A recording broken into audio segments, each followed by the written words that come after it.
You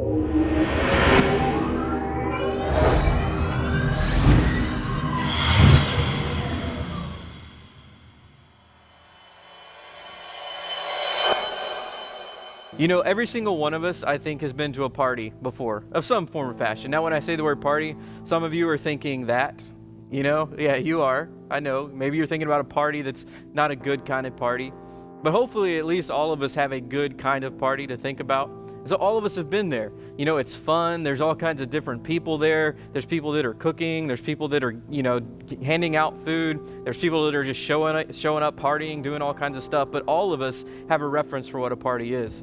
And in the Bible, God compares his kingdom to a party. He really does. And he doesn't like do it kind of like, God's kingdom's like a birthday party. But there's a point in the book of Luke where Jesus is comparing God's kingdom to this celebration, to this banquet, to this party. We're in this series called 1423 that we're starting this week. And we're going to be doing this series for the next 3 weeks. And the whole goal of this series is God has something that's going on constantly. He has a party that's going on all the time that he wants us to be a part of. And so for the next 3 weeks, that's what we're going to talk about, is our role in the party that God is having every day, every night, every weekend, everywhere we go. God is moving, and we got to figure out what we need to do to be a part of that. Because here's the deal. We have a party every weekend at BAF students. We do. And maybe it's not a party that involves hats and, things that you blow and they go, stuff like that, but we have a party every weekend at BAF students. People come, people have fun, and that's what we do. And so what is your role every weekend when you come to church? What is your role every weekend when you sit at a table or you sit in an aisle? What is your role at BAF students? And like I said, Jesus goes on in the book of Luke to tell a story about a banquet. Okay, so there's this guy that's having a banquet, and he invites a bunch of people into his banquet, and some of them make excuses and leave, and he's like, hey, never mind, let's go invite some more people. And those people come, and the place gets full. So there's this party that's going on in the book of Luke that Jesus is about to talk about. And it says this in Luke 14:17 through 23. And at the time for the banquet, he sent his servant. Everybody say the word servant. That's really important in this story. So every time I say the word servant, I want you to repeat the word servant. So I'm going to say servant, and you're going to say exactly. So I'm going to say servant, and you're going to exactly. All right, here we go. And at the time for the banquet, he sent his servant to say to those who had been invited, come, for everything is ready. But they all alike began to make excuses. The first said to him, I've bought a field, and I must go out and see it. Please have me excused. And another said, I've bought 5 yoke of oxen, and I'm going to go examine them. Please have me excused. And another said, I have married a wife, and therefore I cannot come. And so the servant, everybody say servant, came and reported these things to his master. Then the master of the house became angry and said to his servant, go out quickly to the streets and the lanes of the city, and bring in the poor and the crippled and the blind and the lame. And then the servant said, Sir, what you commanded has been done, and still there is more room. And then verse 23 says, and the master said to the servant, go out to the highways and the hedges and compel people to come in, that my house may be filled. When you go to a party, there's always different kinds of people at the party. Like I said, there's some people that are serving the food. There's some people that are cooking the food. There's people that are just running around, like annoying everybody else. There's always that person that's kind of sitting in the corner and everybody's like, who invited them? Right? Exactly. No, seriously, no offense to them, but there's always that person. There's always different kinds of characters at every single party we go to. And we see the same thing here. There's a lot of different kinds of people at this party. And so when we look at this party, I just want to talk about 3 different people really quick that show up to this party. 3 different kinds of people. And the first one is just the party goers. All right? These are just the people that attend the party. These are the people that are just showing up to the party. Somebody invited them and they're showing up. Maybe they're showing up because there's good food. Maybe they're showing up because, hey, there's some girl that's going to be there and I want to get her number. Or for whatever reason, they're showing up at the party. But they're showing up at the party because they want something. They're expecting something. And so there's the people that just show up at the party. So those are the party goers. And then there is a second kind of person that's going to show up at the party. And you know some of them, I know some of them, And honestly, I've actually been one of them before. And that's the party poopers, right? Like my little niece, like sometimes we have this little song, and she's being like all sad and nagging about this or complaining about this. There's this little thing, I'm sure you've heard it before. It's like every party has a pooper. That's why we invited you, right? I'm sure you've heard that before. Every party's gonna have a pooper, okay? So look at your neighbor and say, I'm not a pooper.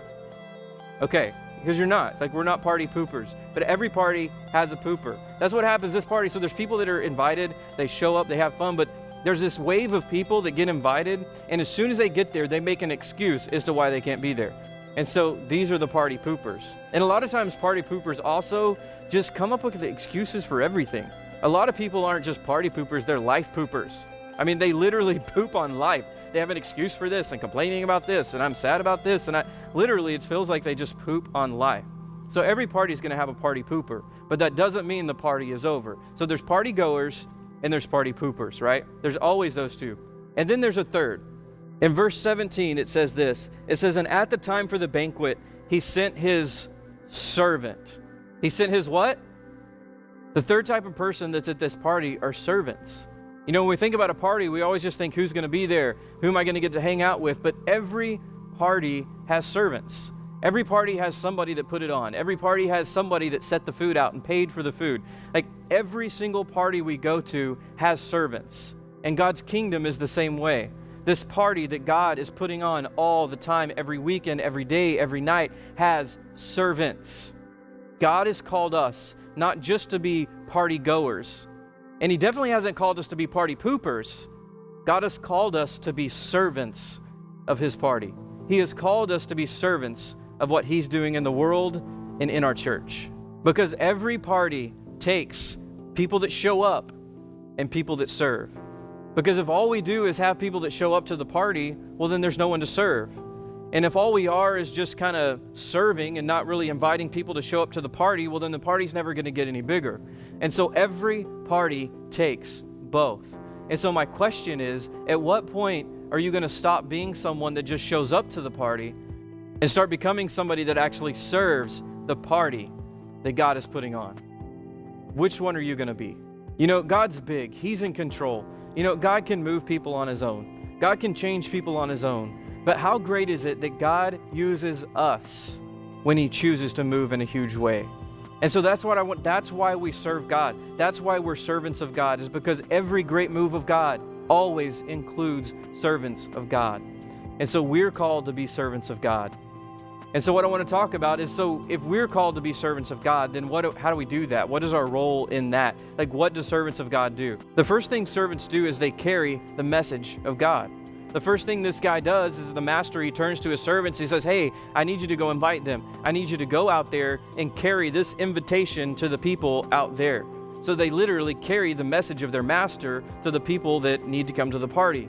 That's what servants of God do. That's what you and I are both called to do, is we're called to carry the message of God. Every time you go to school, you carry the message of God. Every time you go home, you carry the message of God. Every time you come to church, you receive and you carry the message of God. Anytime we do Awaken, you carry the message of God. Anytime we do camp, you carry the message of God. Everywhere you go, as a servant of God, you carry the message of God. The other thing servants do, not only do we carry the message of God, but we go and get people. We go and get them. That's what Luke 14:23 is all about. It says, go to the highways and the hedges and rescue the poor, the lame, the blind, the crippled. That first word, it says go. The very first, most important word is go. And that's one of the biggest things that servants do, is you go out and you get people. What that means is you get out of your chair and you do something. You get off your couch and you do something. You get out from behind the video game sometimes and you do something. Because we're going to have this thing called Awaken in a few weeks. Some of you have been to it before and you know how great it is. Some of you, you've heard about it before and you can't wait to go. And some of you have no idea what it is and you don't know if you want to go. Let me just tell you, you want to go. And it's our job to go and get people. Awaken will only be as successful as your obedience to go and get people.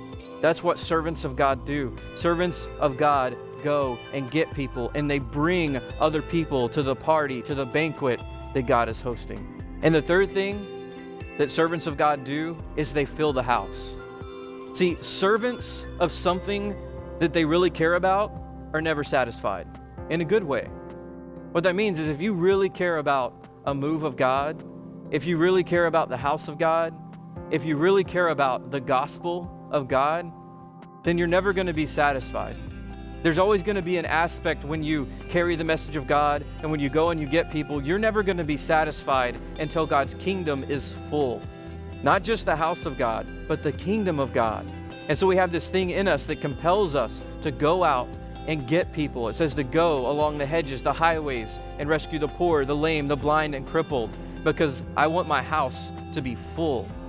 God wants his house to be full. And as servants of God, we should not be satisfied until his house is full as well. Are you somebody that's okay just showing up? And look, if you're just showing up for the first time today, there's nothing wrong with that. Because it takes just showing up a few times before God starts calling us to serve. And so that's fine. We're glad you're here. But if you've just been showing up week after week, and you've just been showing up to the party and having fun and hanging out, playing the games and doing that, maybe God's asking you to finally be a servant of the master and not just somebody that's showing up to the party. And maybe you're somebody that's serving. Maybe you're somebody that's sitting here and you did show up early to make sure the chairs are straight. And you did show up early to make sure that all the trash was picked up. I want to take a second and tell you that what we're doing would not be possible without you. And so every time you see God move in a huge way, especially those of you that are serving, those of you that are student leaders and you show up early and you go home late, like just know that the move of God that you see at camp and Awaken and BAF students, please know that that is because of you. Because a great move of God is not possible without great servants of God. And God is calling every single one of us to be a servant. And so which one are you going to be? Are you going to be someone that just attends and just shows up and just always consumes? Or are you going to be somebody that steps over the line and actually starts serving so that you become a vessel, you become fuel for this move of God that's happening? And so what I'm asking is I'm asking that you not just be someone that shows up to the party, but that you become someone that's willing to serve the master. Because again, great movements of God like Awaken, great movements of God like Camp, great movements of God like Bay Area Fellowship, great moves of God like BAF students are built on the backs of great servants of God. And so I just want to challenge you today to be a servant of God.